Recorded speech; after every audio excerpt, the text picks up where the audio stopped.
What's going on, guys? Welcome back to the Cardfight Casual channel, and today we're going to be taking a look at my MLB Majesty Lord Blaster deck profile. Now, I'm sure you've all seen deck profiles for different versions of the MLB deck, but I'm just going to showcase my own. So this is what I call the quote-unquote standard version. We have, of course, the 4 PGs in every deck, and usually there will be some mix of Liens, Marins, and Knight of Friendship K. So K is, of course, if you don't know, this is our grade 1 10k attacker when you have a Blaster Vanguard. Lien is the rest to drop and draw. So Lien is a really important card in this deck because there's no other way to draw in Royal Paladin except for draw triggers, and Lien, which allows you to cycle and filter through the deck to get either one of your pieces. So you have Blaster Blade, of course, run at 4. Some people run Blaster Darks at a different number, sometimes 3, sometimes 4. I like running 4 just for maximum consistency. And then usually there's some mix of Knight of Loyalty Bedivere and Star Call Trumpeter. So these are really, really important cards. The grade 2 lineup is pretty similar across the board. Now the grade 3s is where some people disagree. So I have here 2 King of Knights Alfred, 1 Soul Saver Dragon, 2 Ganslots because I am missing 2 Ganslots, so I only have 2, and I just don't have enough crafting materials to craft the last 2. But in place we have 2 Twin Shine Swordsman Malhouse, the 12k attacker when you attack the Vanguard.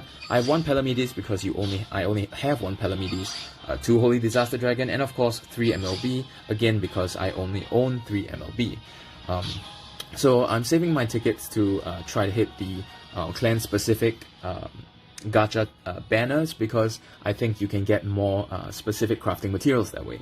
But this is the quote-unquote standard deck profile. But today I'm going to be talking about the quote-unquote budget deck profile. Now, this is what is known as the Garmore MLB build, or my version of the Garmore MLB build, which is as follows.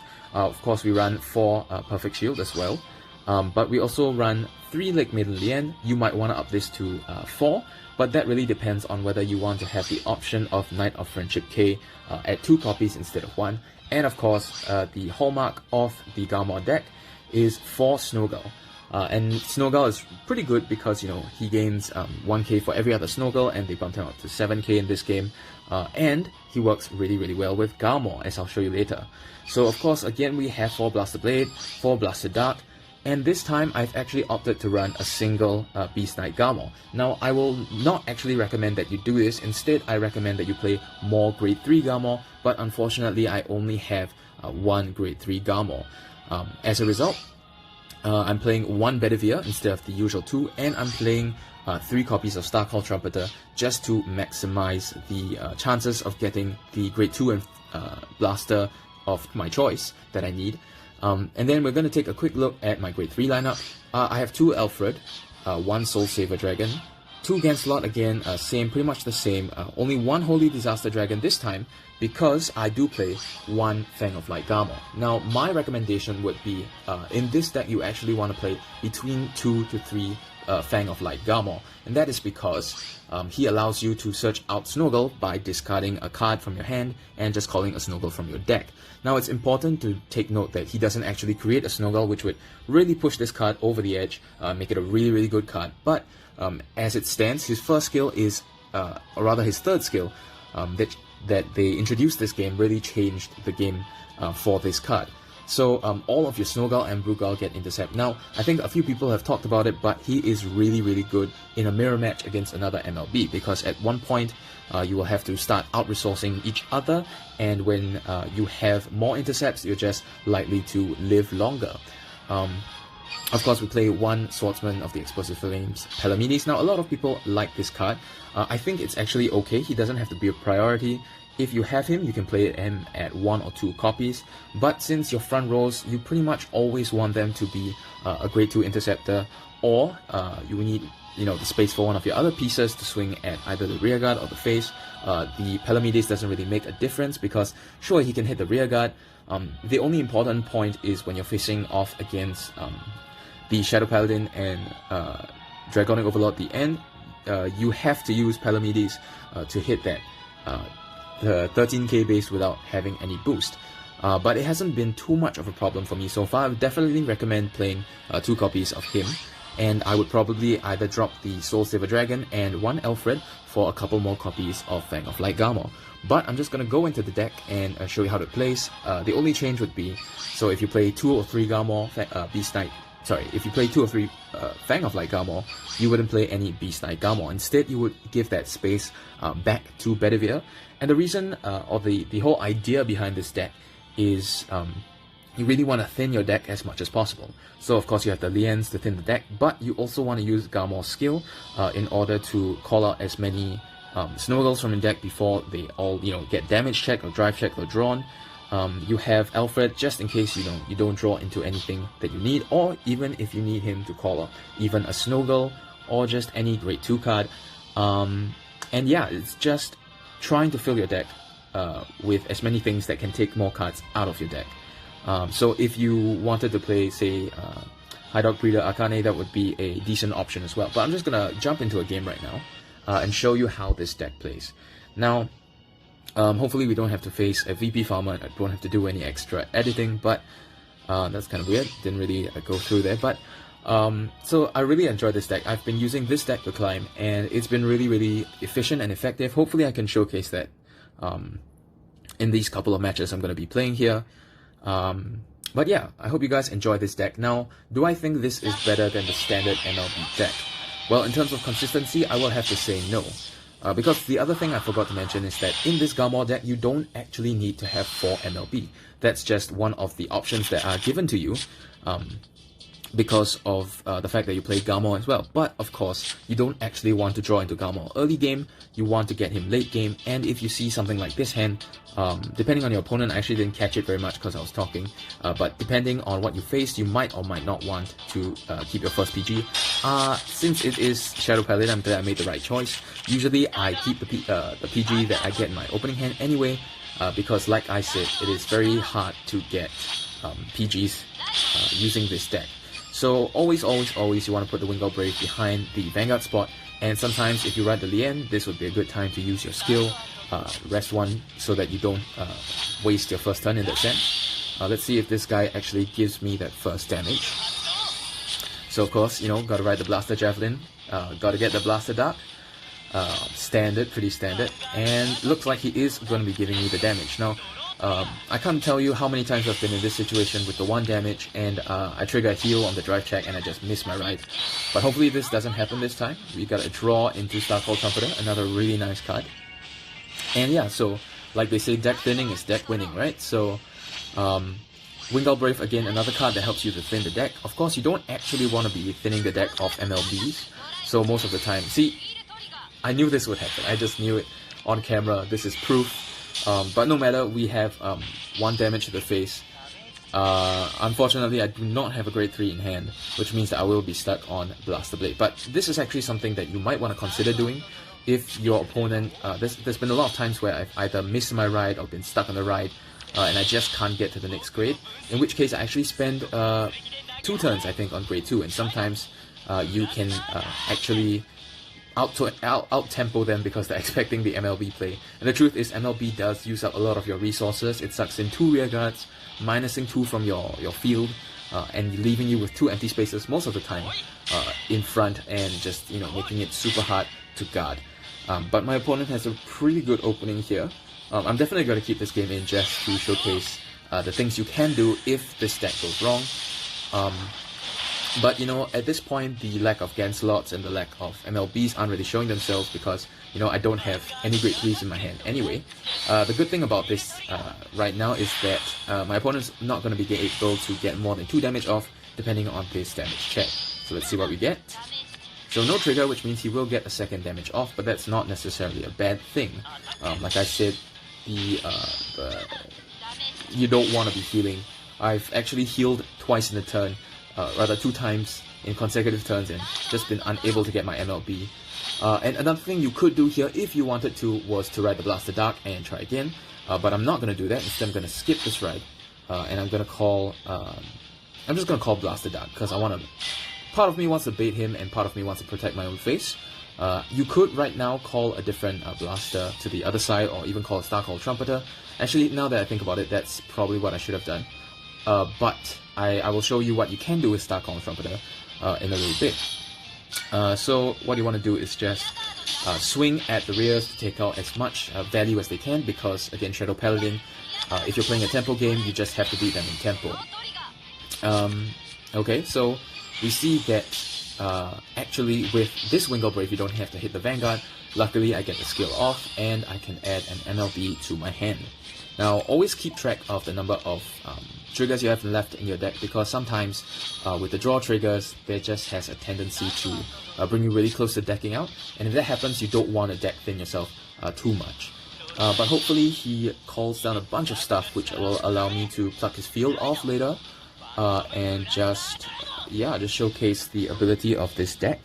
Now, the important thing that you have to take note whenever you play any MLB deck, or even any Royal Paladin deck, is the number of Blaster Blades you have left in your deck.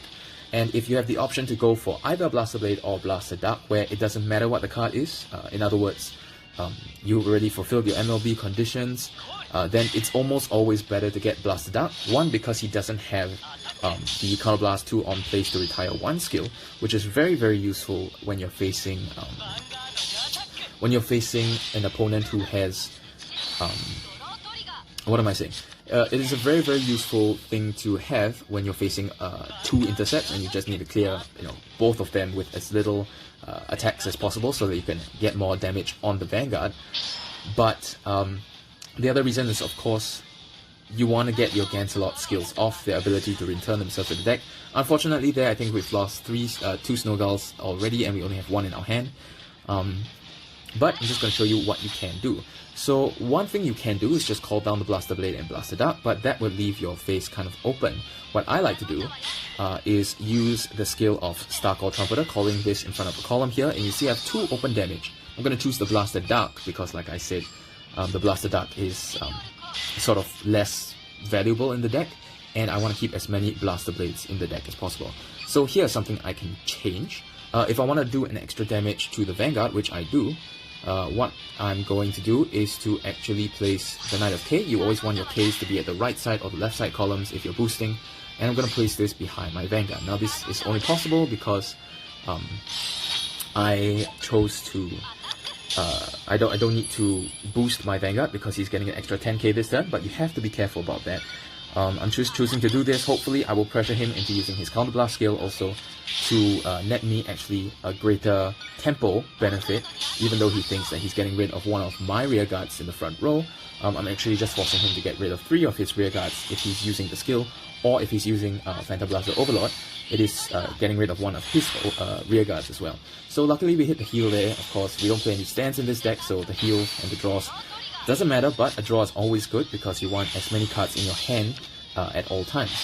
And of course you want to keep them at 3 damage because unfortunately he healed there, but that's no problem because we can always easily do 1 damage. But I'm going to show you a common pitfall that I faced when I was playing MLB and trying to grind it up on ladder. So let's see what he's going to do. If he wants to tie the damage and he's focusing too much on it, he might try to use his skills to blow off maybe the K or the Starcall Trumpeter as well. But let's just see what he does. He does have 2 open Counterblasts. He can use it for an main, which I guess he is going to do. But that means he's not going to be able to retire any of my front row rear guards. My guess is he'll probably keep it in the back row as Interceptor for the next turn, while he swings with his Dark Dictator at the Starcall Trumpeter, and of course the counter-charging column on the right side there. The good thing about all the counter-charges in the game so far, they are all main phase counter-charges or battle phase counter-charges, so any main phase skills won't take effect. And right now we don't have that many battle phase activated counterblast skills, so it's not too bad. Unfortunately for him, he will not get the counterblast off right here, and because he opted for the higher defensive wall, he will not be able to do more than I guess 1 damage this turn unless he gets a double trigger. He does do this, which I can appreciate. He brings me to 4, which gives me a little less breathing room because any 1 crit damage will bring me to use a PG, or he can push me quite easily to 5. But this does give me a chance to take the lead in the damage race, and you see I drew a Gancelot here which is really, really important. So I'm just going to show you what you can do when you're using this deck. Now MLBs, extra MLBs in your hand are pretty much useless, but because we didn't search out a Blaster Blade, just now we searched out Blaster Dark, there are still Blaster Blades. I believe there's exactly 1 left in my deck. There's 2 here, 1 in my hand, and none in the drop. So what I'm going to do here is to call down, let's see. Alright, no matter what, you don't have to worry if you're going to put both your blasters in the front row, because they'll either get, sucked in or retired anyway.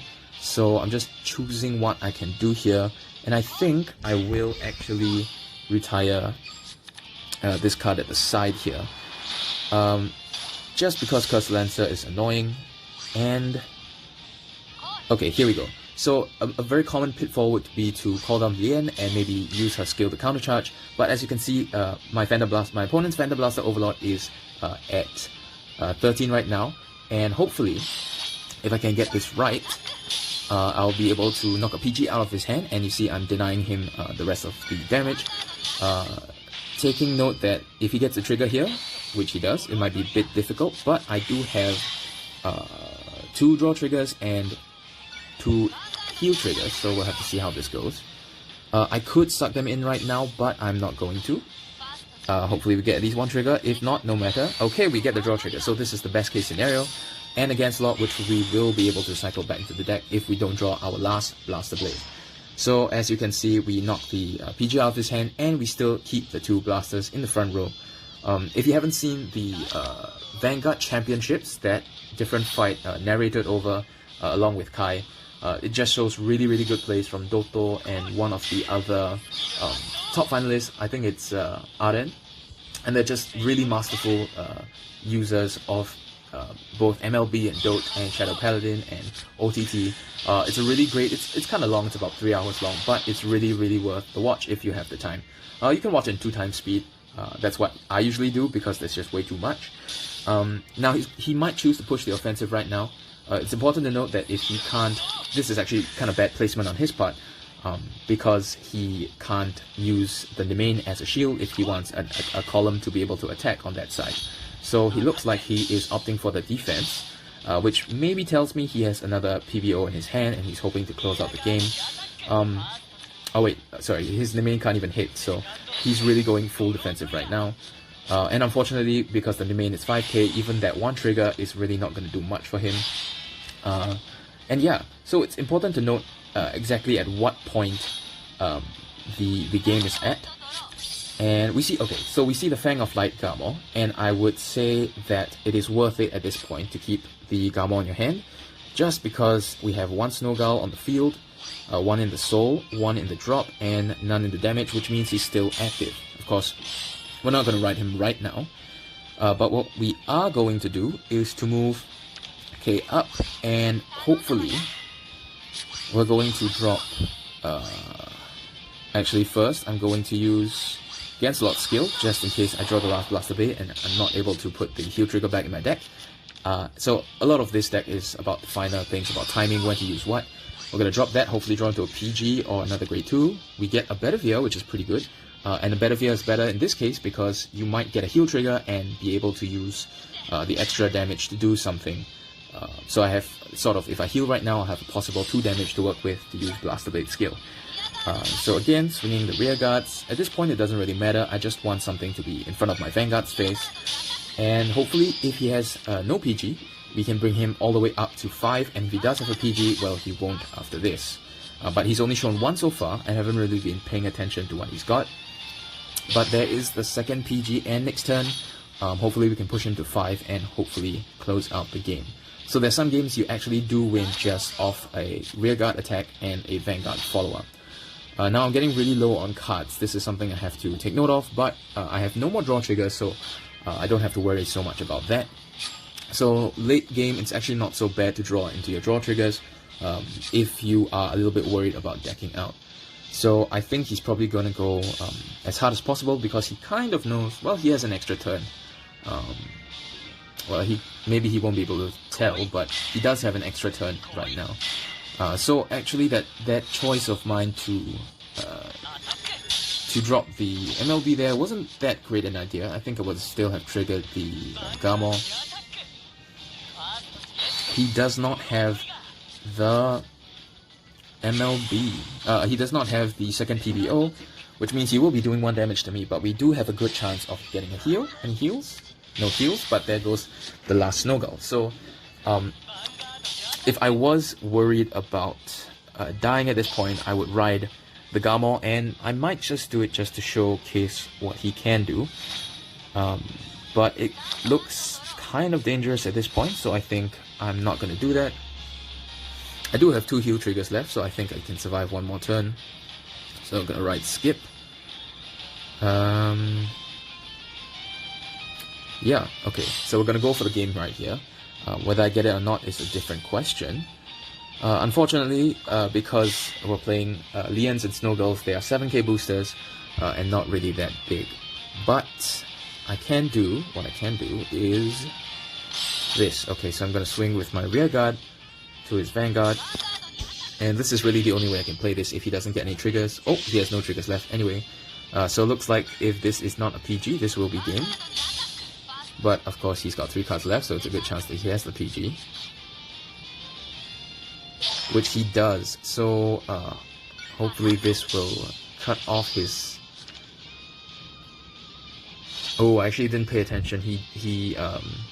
Yeah, he can actually take out my rearguard blaster blade. So what I should have done there is to ride the Fang of like Garmore and try to push him to 5. So a little bit of a misplay on my part, but also not very worth it because Snowgull 1, Snowgull 2 is right here, Snowgull 3 is in the souls, and Snowgull 4 is on the field, so I don't get any extra advantage. Ideally, I would ride the Garmore right there and then follow it up with Lian by discarding Lian to get the last Snowgull out of the deck. And unfortunately, because of that, I will have to take... Well, there's a good chance actually, because I didn't get any triggers, that the top 2 cards are heal triggers. And if I do get at least 1 heal trigger, I think I might be able to close out the game. And yep, heal triggers, to be expected. I only have like a few cards left in the deck. And we saw the top 2 weren't that. I shouldn't have used the Blaster Blade there, but it doesn't really matter at this point, because it is going for the game or nothing at all. So what he does here is just to take out the rear guards. That's actually a really good draw. And one of the only benefits of riding Marhouse is that he can hit over the so-called allotted amount. And we see, yeah, my opponent does give up because he knows that he can't win. So we managed to pull this out as a win. Let's see whether we can get another match going that showcases more of what MLB can do. But that really wasn't a bad match. So, yeah, I don't know how long this video is, but we'll just have to see.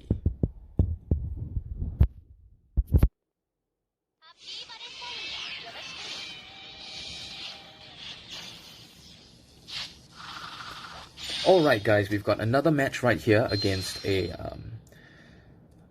Dimension Police player, and we have another example of what you want to be mulliganing. You want at least 1 grade 2 of the blasters, a grade 1 that's not a PG, but because this is DP, I will be keeping grade 1 PG, and everything else that's not MLB, Blaster Dark, Blaster Blade, you can toss back. And looks like we've got a pretty decent opening hand, so if we do get a blaster, we will search for the Blaster Dark. And nothing there. Let's see what else we get right here.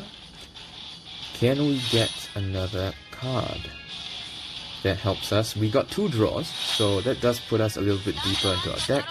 Another 2 PGs, which are actually not that great to see at this point, and no Lian to ride, or even K to ride, which is unfortunate. And he doesn't. I think this is a VP farmer just because they didn't write anything. So we actually got 2 back-to-back VP farming matches. Hopefully I can get just a proper match in here against this DI guy before I, become Legend 30.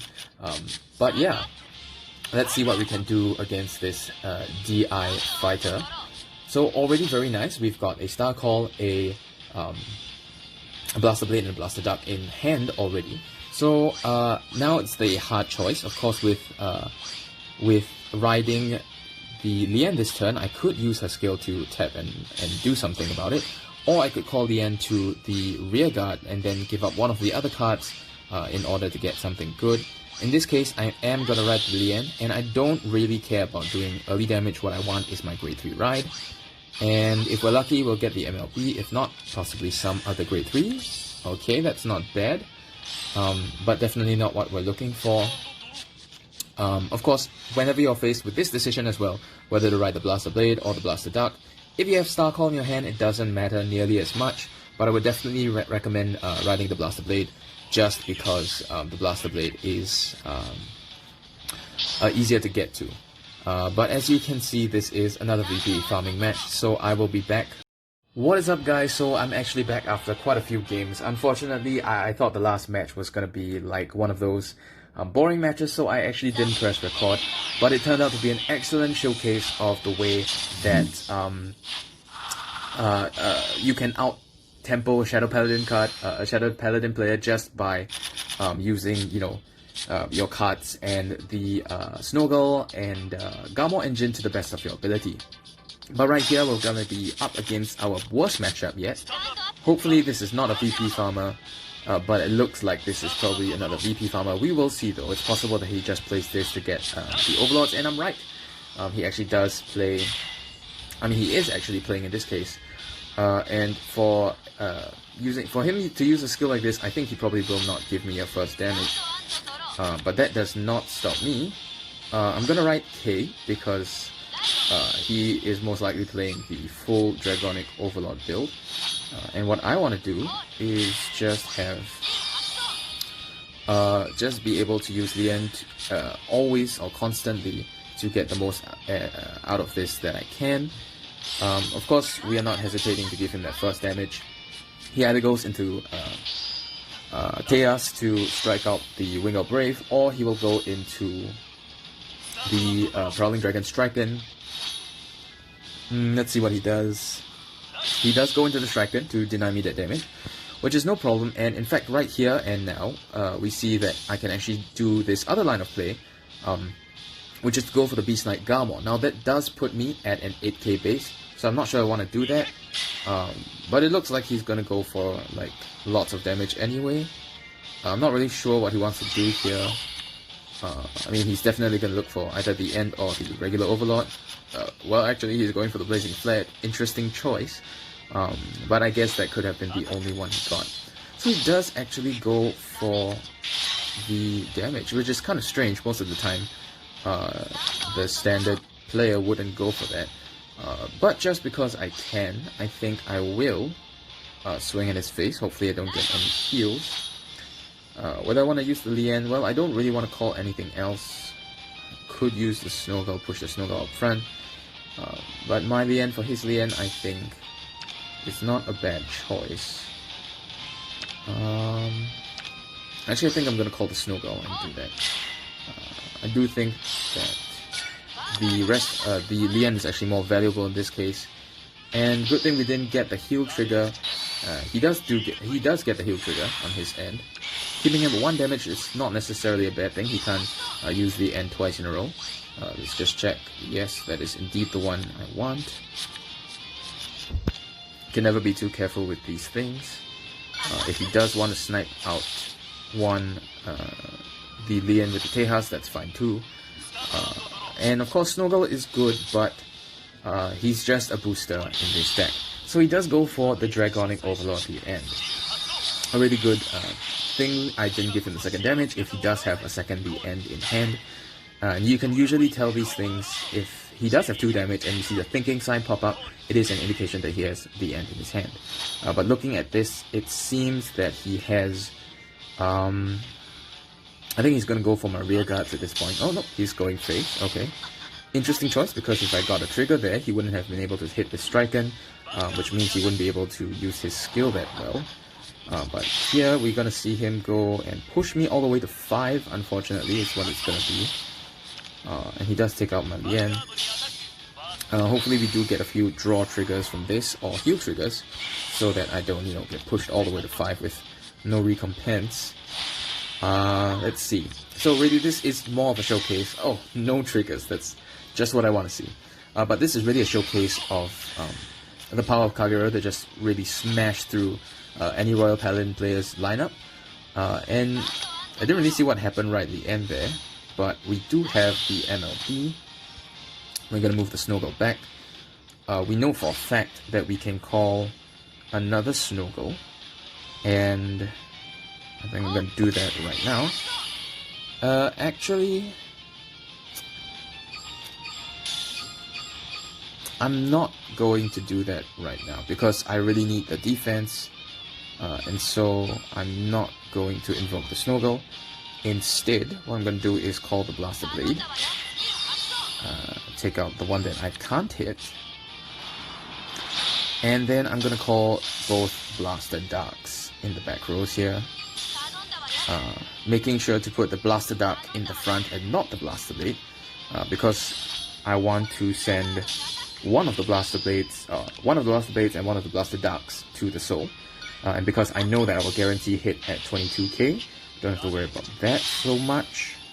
And you see, by doing this, it allows me to take this Blaster Blade, this Blaster Dark, and still have that double intercept front row. Gonna push him to 4, so we might be able to pull out a victory, but you saw what he could do to my field there. If he had just played it right, he could have taken out the Snowgirl, could have taken out really just a bunch of my units, and he could still pull this out as a win. In fact, if he rides a blockade that he has in hand, it's pretty much game over except for a heal trigger. And if he has anything else, if he has another Overlord at the end, that could be bad for me, and that is equally as bad for me because that means that he will be able to hit me. So we're gonna have to pray for a heal trigger right now. And he does have the Gojo, he's just taunting me at this point. I do believe the last card in his hand's a PG, so he would have been safe for another turn anyway. But it looks like actually it might be the end because of his choice to use the end to attack the rear guard. And yep, you can see he's choosing where to put the heal trigger. He puts it on the Vanguard, which guarantees that was the end in his hand. So yeah, there's only so much if you don't get any triggers, if you don't get the cards that you need. Let's see if he plays this right or wrong. He should swing with the smaller side first.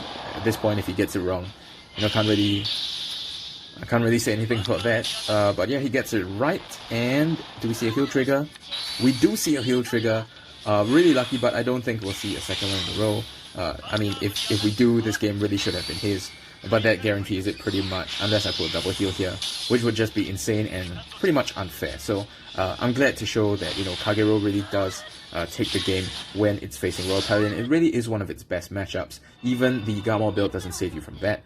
But the Garmore build does give you that extra bit of tempo that helps close out games against pure advantage decks like Shadow Paladin.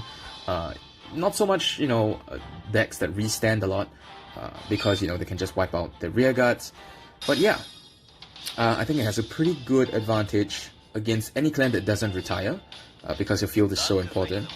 But yeah, I hope you guys enjoyed that video, and as always, if you like that video, leave a like, and keep an eye out for the next deck review that I'm gonna do, which will be this, which is my Perfect Dragon deck. So you have a few guesses of what it could be, just a small teaser there. But yeah, I hope you guys enjoyed the video, and as always, just remember, it's okay to play casual.